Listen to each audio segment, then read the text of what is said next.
بچوں کا سوکھاپن اور جسمانی کمزوری دور کرنے کے لیے بچوں کو دودھ اور سنترے کا رس 10 دن دیں۔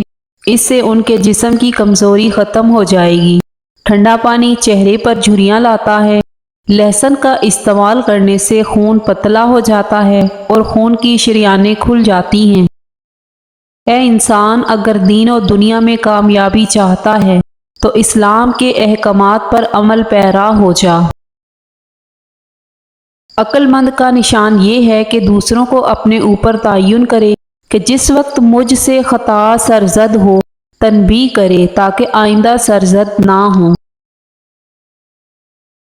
قدرت کی نیک ہدایات کی پوری پابندی پر انسان کو جنت کی مانند پائے گا۔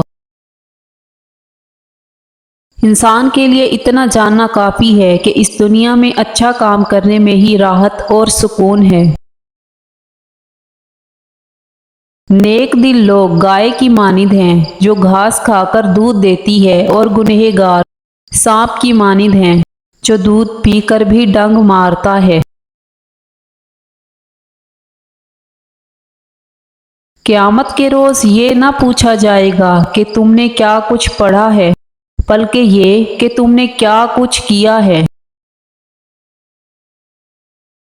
وہ بندہ احمق نہیں جو ہل چلاتا ہے، بلکہ احمق وہ ہے جو احمقوں والے کام کرتا ہے۔ شریف آدمی کی یہ پہچان ہے کہ جب اس کا کمزور کے ساتھ مقابلہ پڑ جائے تو وہ پیچھے ہٹ جائے۔ جب نیک اور بد سب گزر جاتے ہیں تو کیا یہ بہتر نہیں کہ تیرا نام نیکی سے زندہ رہے؟ اللہ تعالیٰ نے تجھے اپنے لیے پیدا کیا ہے اور تو کسی اور کا ہونا چاہتا ہے۔